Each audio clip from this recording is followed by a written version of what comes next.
we can use this as a theme song. Yeah. What? You're on live. Okay. Well, it's too loud. I can't compete with it. You got to turn it down now. Okay. We're going to use Maria Elena as our theme song from now on. And Jack has insisted that I go on this morning. I did a record 3 YouTubes yesterday. And because I said that, I wanted to do a YouTube about how to be a genius. And I never believed that anyone could be a genius who wasn't born a genius until recently. And now I am changing my mind. I'm not so sure about it. And I've got some ideas about how you, a dumbass, a zombie, can become a genius. I'm being sarcastic. I don't know that you're a dumbass. Of course, I'm just playing around. I'm just playing, all right? I had an epiphany, an epiphanic moment. Okay? When I was pondering my old YouTubes, and I realized how important it is. Remember, I have 2 big lessons. Jordan Peterson has 12, and he misses the big stuff, and he gives you bad ideas. Very wrong-headed. His whole message is very wrong-headed. But I have 2 big messages that I keep repeating with my people. So you are my student. I am giving you a better liberal arts, humanities education than you can get at Oxford. You're going to get, I'm giving you an education. All right, I'll shut my gator here, shut my mouth, and I'll focus on what I'm doing. I won't get off the track, I promise. My 2 big ideas are: continually ask yourself, what am I trying to do? I mean, do that 5 times a day. Okay? What am I trying to do? I was one of 100, 200, 300, no one knows. Not anymore. Lawyers in Tampa in the mid-'80s that when the Supreme Court... When the Supreme Court issued a decision authorizing direct mailing by attorneys, direct mailing advertisement, right? And I had been doing this for, I just started doing it. I wasn't like that. I had been doing it a week when I asked myself the question, what am I trying to do? And as soon as I asked that question, the answer came to me within seconds. And the answer was, I'm trying to get people to answer, to open. I'm trying to get people to open my direct mailing advertisement.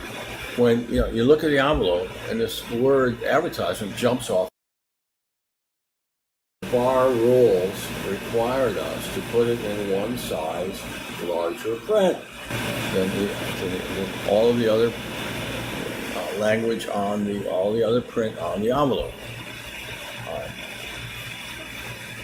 So I'm in the same position as these 100 other lawyers, except I'm different. I'm a genius.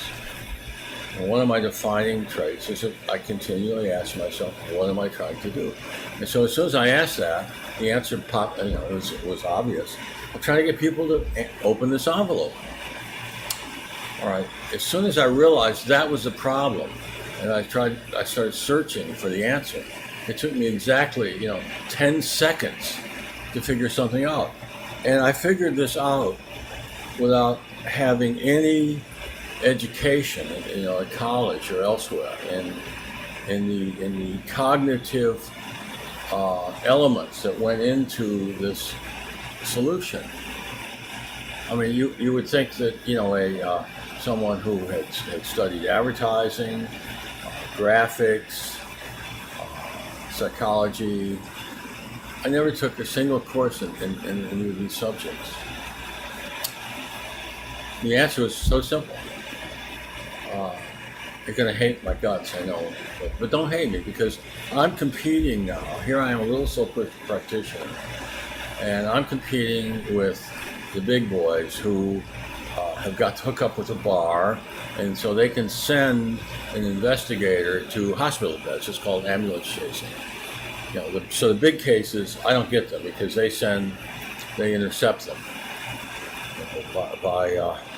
with runners, with so-called, phony detectives that are really there to steer cases. They go to the hospital room where the man with a catastrophic injury is recovering, and they're investigating the accident, and then their employer, the attorney who sent them, ends up with a case. And I never get one of these cases. Okay? And that's the answer. And this is true in every city in the country. Okay. So what do I do? The equalizer, my genius. That's the equalizer. As a result of solving this problem, I bring in millions of dollars in attorney's fees over the next few years, mostly over the next year, from people who never saw. They never saw they never saw the word advertisement on my envelope. Why? I found out in seconds that if I put the word advertisement right on top of Mr. and Mrs. Jones, it would become a glob of print that no one would notice. And remember, you get an envelope, you know it's to you, so you're not looking there anyway. You're looking up to see where it came from. Well, it came from the law office. So you open it up. Now inside, I had to put advertisement in bold print on top of the letter. And so I hit it with other language. I surrounded it with other language as authorized advertisement, as authorized by the Florida Supreme Court and the Florida Bar. Okay? No, the U.S. Supreme Court and Florida Bar. All right. So somebody who's been in an accident now, and the lawyers have sent their investigator to the courthouse and picked up all the accident reports and called out those that had injuries. This is legal now, remember? All right, so they bring this to me. I give it to my staff, okay, with instructions about how to conceal the word advertisement. I have to send this to the bar and they have to approve it. Okay? And I do, okay? Yeah. So and I've told you about, you got to understand the context. I mean, I've got a family to feed, see, and I'm competing with guys that get all the big cases. Okay?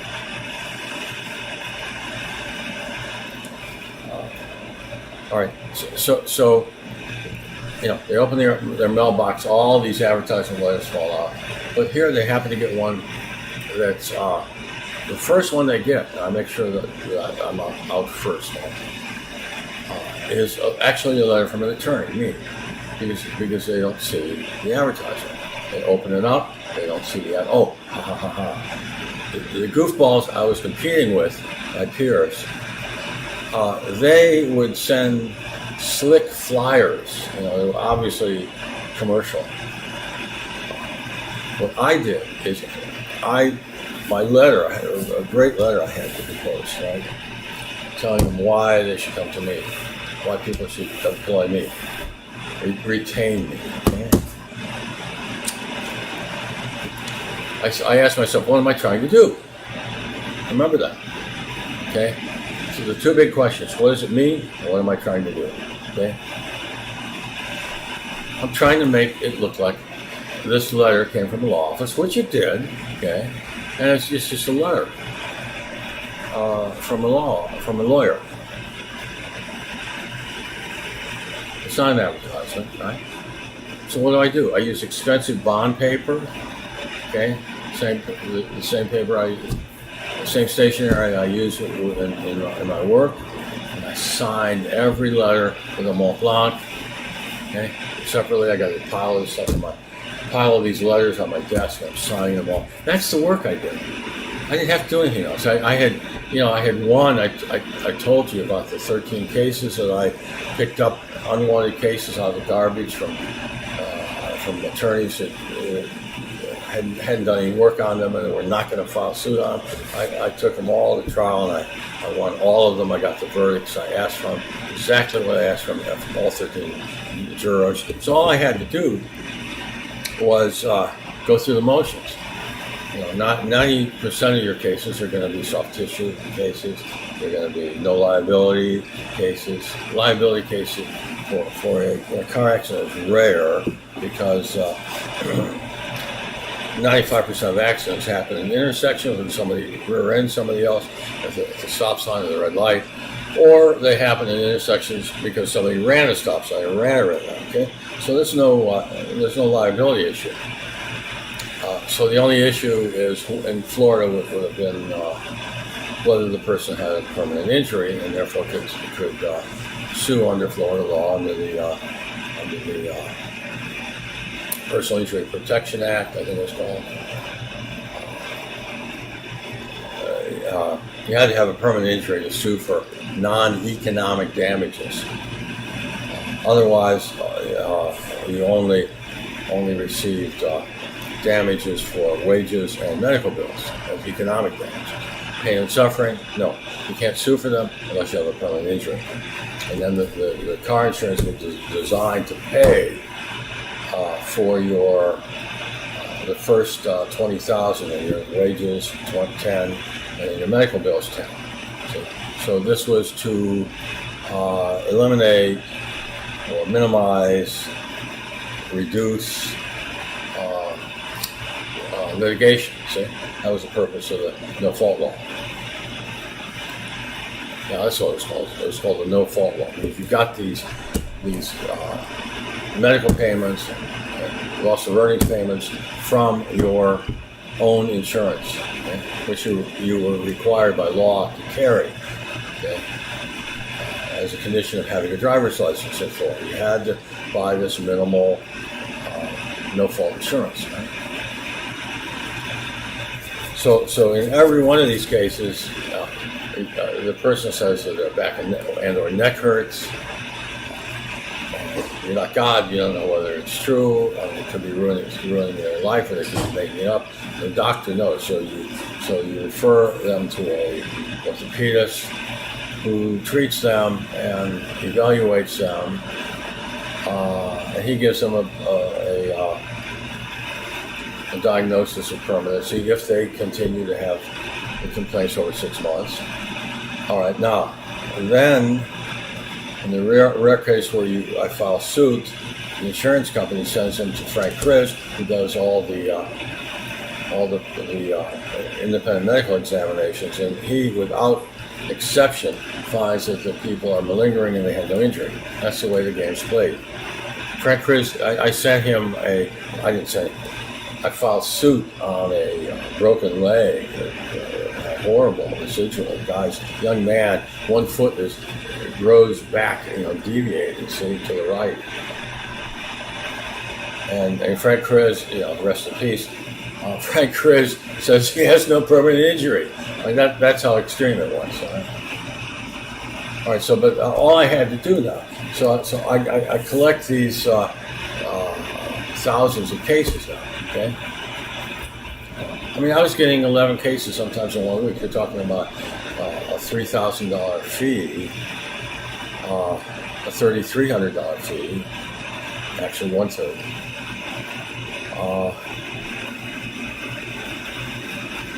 Back in the mid '80s, okay, and this would be the work involved in collecting that $3,300 fee. And some of them were serious injuries. Over 90% were soft tissue. We call it soft tissue. I was a whiplash Willie. Okay. All right. So all of these cases settled. I don't remember trying a single case that I got from my direct mailing, and I didn't have to try them because I'd won the 13 cases. So now. You gotta have a 6 months or a year of treatment and establishing permanency, right? So now I've got a evaluation from the treating physician, accident report, send a letter to the carrier, please pay your $10,000 policy limits. And they do that. And it might take them a year to do it, 2 years sometimes, but they would inevitably do that, right? Now, what was the most important thing I did as an injury lawyer? The most important thing was nothing. I did nothing thousands of times with great success. I had a friend that wasn't a friend, but a friendly attorney who was my adversary, and he worked for insurance companies, and he was defending these cases, and he said to me, we evaluate how much to pay on a case based on how heavy the file is. In other words, how old the case is. So you do nothing. You got 4 years now to file suit. So I'm doing nothing, right, for 2 years, except going back and forth. And finally, they send me the check. How much time do I have in the case? Maybe 20 minutes signing the case up. Maybe another 10 minutes looking at medical records and so on that come in. Probably not more than half an hour. 40 minutes at the most. I'm 90% of it. So I got this money because I had earned it in the courtroom by winning these impossible cases. No offers on it. And I got millions of dollars in verdicts when I started out. After 2.5 years with other firms, I started out, and from almost my first cases, I got millions of dollars in verdicts. Not all of it was covered, of course.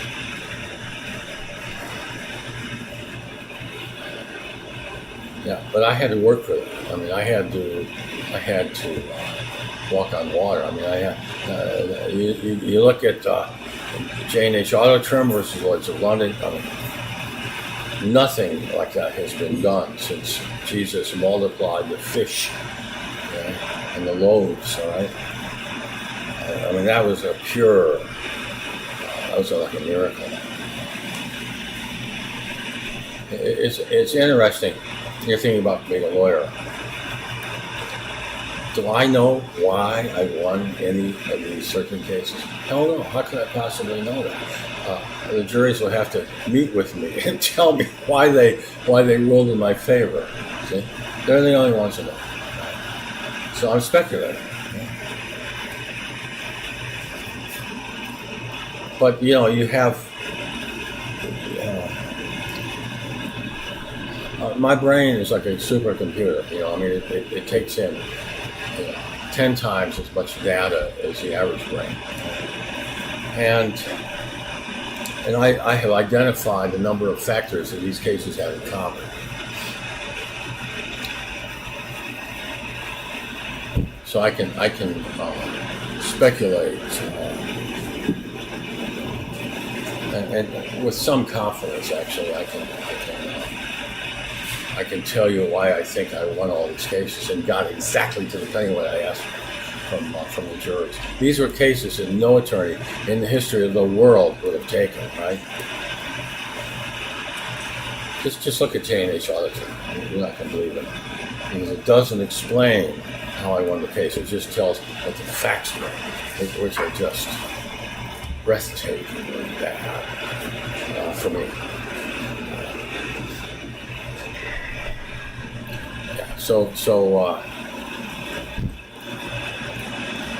This gets to the subject of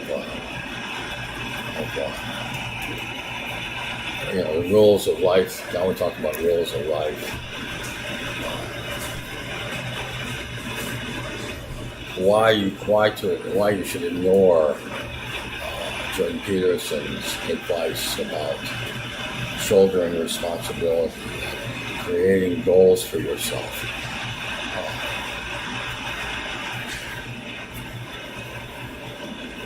Creating goals for yourself. So this, I always think about this. Jordan Peterson's creating goals for yourself. When I think about my 13 cases and my, I mean, I was born to be a poet. I am a poet. I am the greatest living poet. Okay, I have been all since I wrote the first poem. So what was I going to do? Write jingles? No, I could have written a women's romance novels and been the best in history. But I wouldn't write. I would not demean myself to do that. So he doesn't talk about that. Joey does. There's so many things we can do are demeaning, degrading.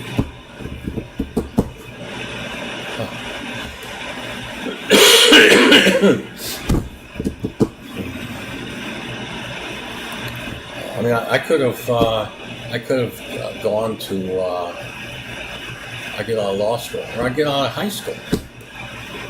I'm 6'1" and 150 pounds, okay, and brilliant and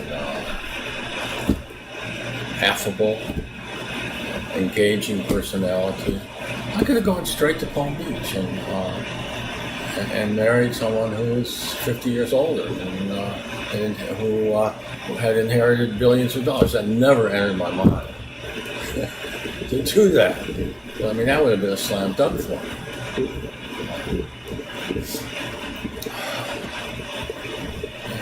So he never tells you to do things like that. And there are a lot of guys that's their best shot in life, and they should be. Because they're hopeless and helpless. I mean, I'm talking about a large percentage here. So my point is, how can you make a goal for yourself? When you're in your 20s and you just finish your education, and you want to do something, you're not going to find out whether you can do it until you try. This poor guy who graduates as a mechanical engineer, he's on YouTube. He sent his resume to 300 employers or 200 employers, and he gets 3 interviews and no job offers, and he ends up slicing meat in a deli. And the answer is why this happened to him is obvious. Just look at him in the video and ask yourself, you have an engineering firm, you want one of your engineers to look like him. I mean, there's nothing wrong with his looks. He's a little overweight. He doesn't look like a mechanical engineer. What I think of him. I mean, I think that's what happened to him. Okay, so you think that, hey, I'm brilliant in math. I'm going to be a mechanical engineer, and then you end up slicing meat in a deli. God. Why doesn't Jordan Peterson talk about this? See? But my point here is that you don't know what you can do until you try. I mean, I had no idea that I would be the greatest trial lawyer in the history of the world, right? When I took these cases, I tried my first case. No idea that most of my verdicts deliberations would be an hour and a half. It's typical deliberation.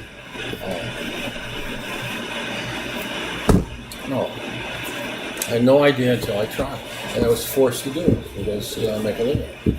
Because I couldn't work for anybody. I was constitutionally unemployable. I went through 2.5 law firms in 3 years. The last one lasted 4 months. And the funny thing is that these 3 law firms, man, if they had just said, Dave, let's try you out. Here's a little case over here. Why don't you try it? See what happens. See what the jury does. Nobody wants this case. Nobody saw this. These 3 men that had a total of 100 years of law practice between them, the 3 of them. I guess the correct word is among the 3 of them. Between us 2. I think that's. Why didn't that? Boy, they were crying the blues. this guy in Greenville, South Carolina, fired me, and then then he hears about my cases, my trials against the biggest law firm in Tampa, in Florida, Fowler White. I'm winning these humiliating verdicts, okay, against the biggest law firm in Florida. And he hears about this up in Greenville, South Carolina. Boy, he must have regretted what he did. But see, nobody knows. How are you going to know? People that are veterans should be experts. They should have said, hey, let's put this guy in a courtroom with a jury and see what he does. That's what they should have done. Instead, they got me writing decisions for a federal judge in a Fair Labor Standards case. U.S. Department of Labor versus Burns Steakhouse. Either that or Bernie Lax or Anchorage or something. We'll find it. No, you won't find it, damn it, because it wasn't appealed. I wonder why. We won that case. It was a slam dunk for the Department of Labor. And then they didn't appeal it. And the attorney for the Department of Labor said that he didn't have time. He ran out of time to prepare his materials for an appeal. Sure he did. Sure he ran out of time. Yeah. Funny guy. Okay. Ecclesiastes says, money answereth all things. That's in Ecclesiastes. I love the Old Testament, all the wisdom. Money answereth all things. All right, so if you can't make goals, when you don't know anything about the world, you don't know anything about yourself, you've got to get out there and experience the world and try things. And then, it didn't take me long at all. As soon as I went on my own, I met this Harvard law graduate who just finished 10 years with a big New York Manhattan firm and went on his own. Presumably he didn't make partner. He did not. Typically you make partner within 10 years or you're never going to do it. So he didn't make partner. And I told him my story about how I hated working for other lawyers so much. It was like acid eating up my guts. I hated it so much.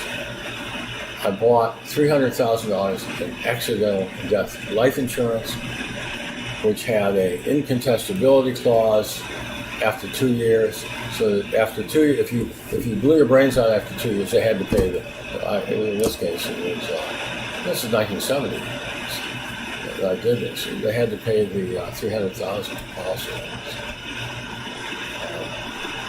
So it was do or die for me. I mean, that's how much I hated it. So I told him the story. The Harvard guy, right, who just finished 10 years as an associate for a big firm, he told me 2 of his associates had committed suicide.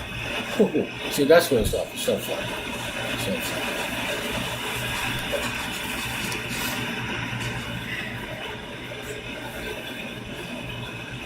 I had too much self-esteem, ego, and stuff.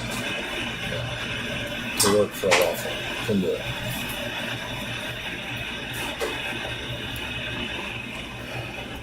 So it was do or die. And so a guy comes to me with his nose bandaged up, nose broken, with black eyes, and he tells me that he was running against the president of the local, called the business manager, for in a union election, and I remember the business manager's name, R.I.P. Pee Wee Russell. And Pee Wee's Good Squad attacked him in the union hall, broke his nose. So he came to me, and no attorney. Well, what happened was that I was the only labor attorney in Tampa in '71 who did not have any. Who did not represent the union or represent management. Actually, I had a few leftover cases I was living on from management labor law cases. So if there was a case involving an individual, a labor dispute with an individual, it would find its way to my door. So no one had ever sued his union for assault and battery. There's no cases, in the history of the United States. So I had to do this based on, how many lawyers do you think would take that, see? That case. Only me. Only me. So I did it on basic principles of law, respondeat superior, principles responsible for the acts of the agent within the scope of the agency, right? So based on that principle, I filed a lawsuit, tried the case, got him 10 times as much as the biggest broken nose verdict I could find. Got 25 grand. The union appealed it. The courts loved it. Oh, they loved it. They were all on my side, right? So it was a jury trial. That didn't help me win the verdict. It was up to the jury. It was an hour and a half jury verdict, maybe an hour. And they liked the case, man. You give somebody 25 grand, mostly punitives, for a broken nose, without any clearly permanent injuries. Okay?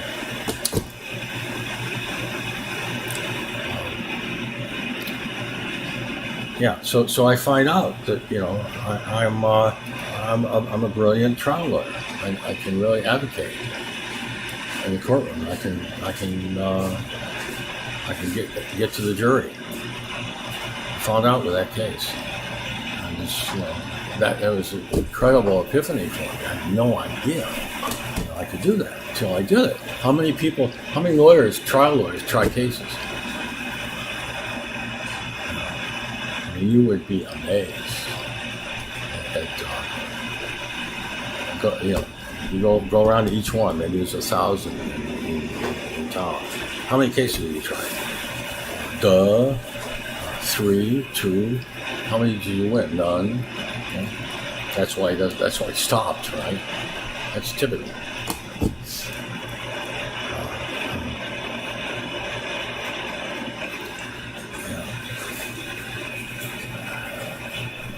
All right. So I promised to teach you how you could be a genius, and I guess I am. A genius is someone who is highly effective cognitively.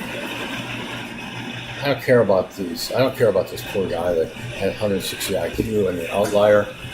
Malcolm Gladwell's outlier, he had 160 IQ and he couldn't hold a job, any kind of job. He could do crossword puzzles. That guy's a freak. The difference between IQ and intelligence, which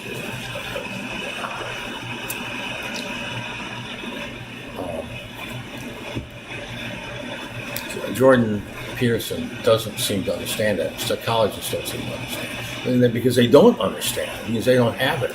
You have to have it to understand it. Real intelligence. And IQ is a test of disparate cognitive abilities. The psychologists have identified what they consider to be separate cognitive abilities, like a verbal ability, spatial reasoning. They show you all these little figures, symbols.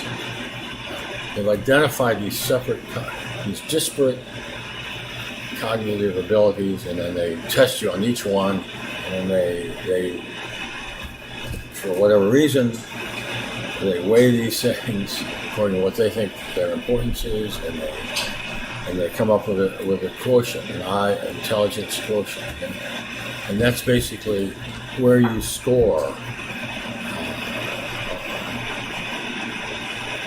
the grade you get. So if you're in the top, that means that 99% of the people took the test did poorer than you. Okay? If you're in the bottom 1%, 99% of the people tested better than you. So that's the IQ quotient, IQ score. So that's what it is. Okay, and it's a great predictor of all kinds of things. Academic success, vocational, the type of vocation you'll end up in.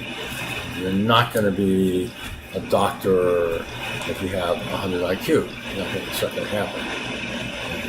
you're going to have 120 or higher. I mean, I don't know the exact figures, but this is the kind of thing you'll see. Accountant, lawyer, he's going to have 115 IQ typically. There are going to be outliers, of course.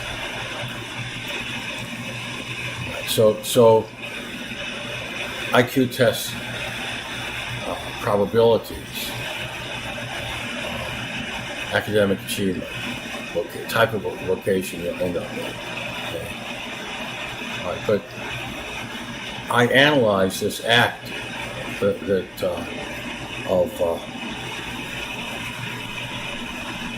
of making the word advertisement disappear on my advertisement letter, and I realized that what intelligent. I mean, obviously that's an intelligent act. I mean, if you can, in a minute, if you can figure out how to make millions of dollars without any money of yours at risk, see, that I think you'll agree that takes intelligence to do that. Okay. All right. So what was involved in that decision? Well, intelligence is like a talent. I mean, think of writing a poem, and just because you know what the words mean, okay, just because you know how a rhyme sounds, okay, and just because you understand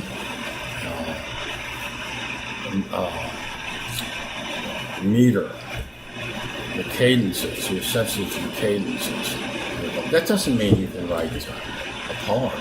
See?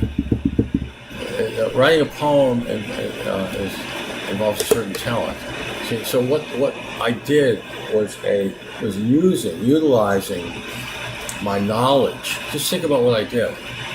I utilized my knowledge about separate areas. See? It's like a chef putting in ingredients into a dish. Okay? Which ingredients? There's a whole world of ingredients. What am I going to use? What flavorings? My wife was an absolute genius of a chef. She made. You don't know what German potato salad is. You will never taste it in your lifetime. You can't buy it in a German restaurant or a store. She made a German potato salad that was hundreds of years old recipe, and she had the right kind of potatoes. After boiling them at a certain temperature, see, she would introduce the other ingredients, which were only like 2 or 3. Okay, my God, I mean, her potato salad is as good as any. It's exquisite. That's what I mean. It's not the ingredients. Everybody can buy the potatoes and the onions and soy sauce. It's the talent for working with these different elements, putting them into the stew. Coming up with Kartoffelschnitz mit Spätzle. God, that's so good. I mean, I got a craving for it. So it was just a stew. It's not like any stew you ever had, believe me.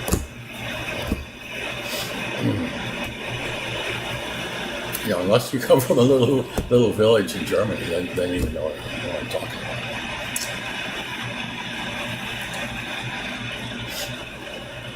Yeah. So, I mean, just I'll end with a little poem that I wrote, which I think is as good as any poem ever written.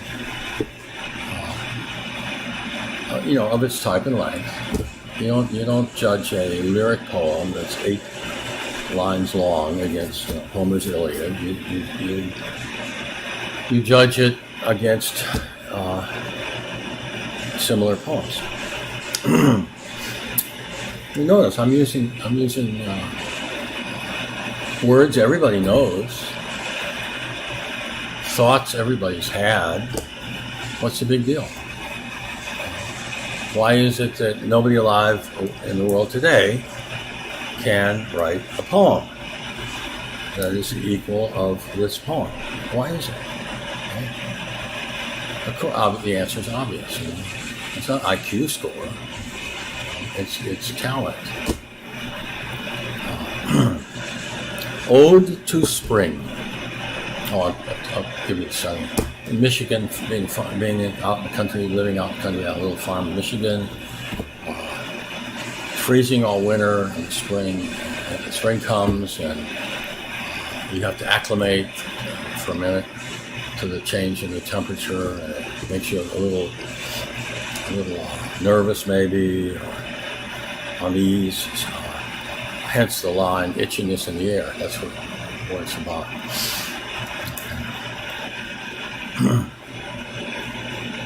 The major feature is, well, I don't want to tell you anymore. Okay. Ode to Spring. Mud weather, itchiness in the air. Birds and hogs are happy, though the trees are bare.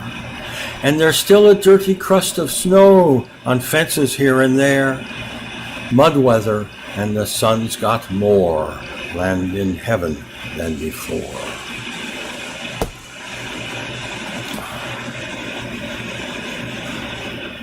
All right, so you want to be a genius? Ask yourself what things mean. Stop and ponder events for days and days until you have a solution.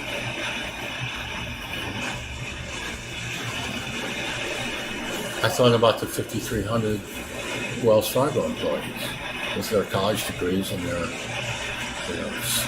impeccable resumes who committed grand larceny. Almost none of them resigned and got a job with another bank. They got bonuses, for stealing this $500 million from Wells Fargo depositors, from Wells Fargo, from the depositors. Average of 100,000 apiece, at 5,300 from all over the country, recruited all over the country. See, and then I asked myself, after thinking about this, pondering, I woke up in the morning. I said, wait a minute, these people are an absolutely representative sample of the American people, a demographic, maybe the lower 60%. I think of the white families with a family income of 60,000, and then college education. Okay, so they're absolutely representative of the American people. Well, this is just this is a historic epiphany. Okay, because it tells us about our people. Tech didn't like this. He said, well, these other people, they're not sociopaths. Well, wait a minute. Give them a chance, The real issue here is their moral character. Not what they do. They're only going to do what they have an opportunity to do, see?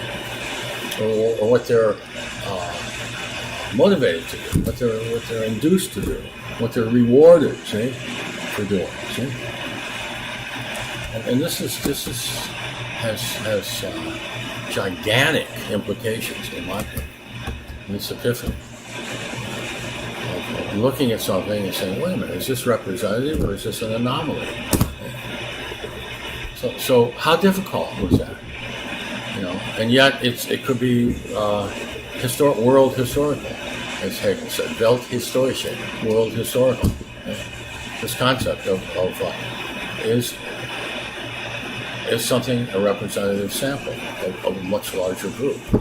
In this case, the entire American nation.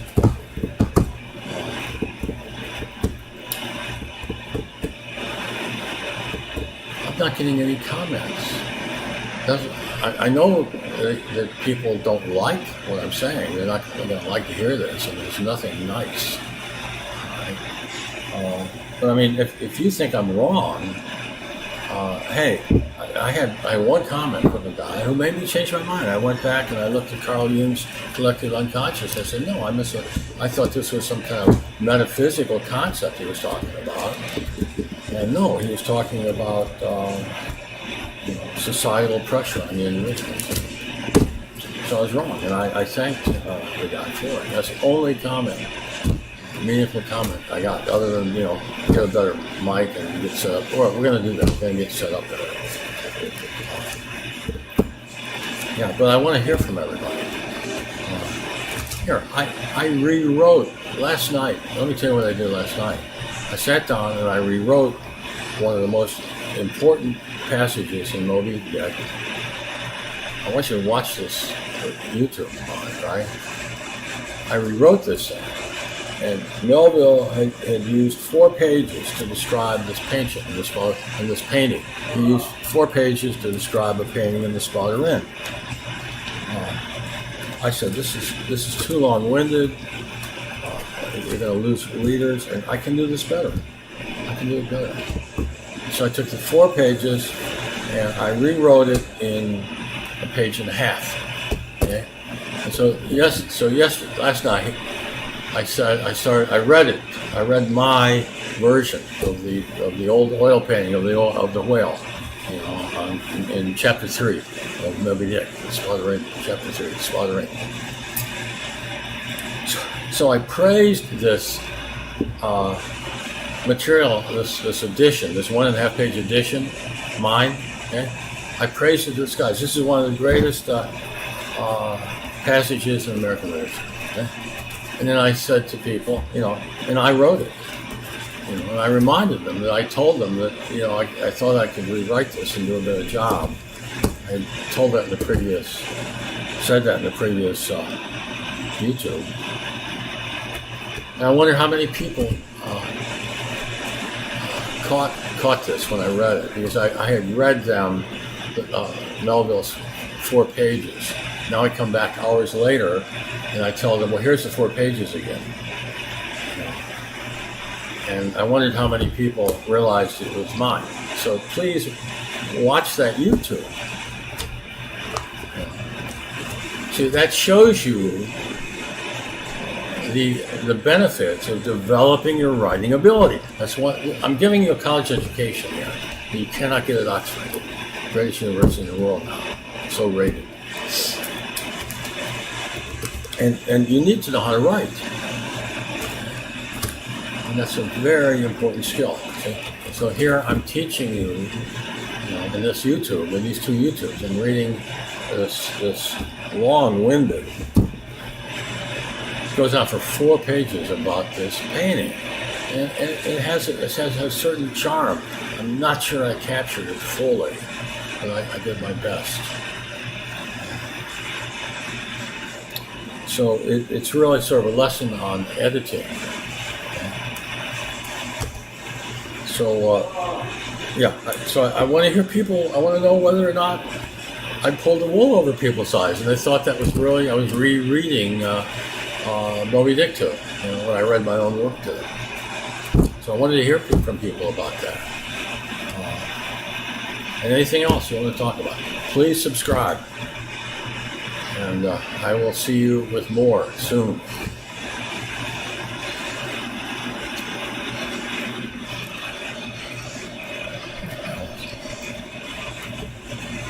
Okay, all right. Tech, cut it.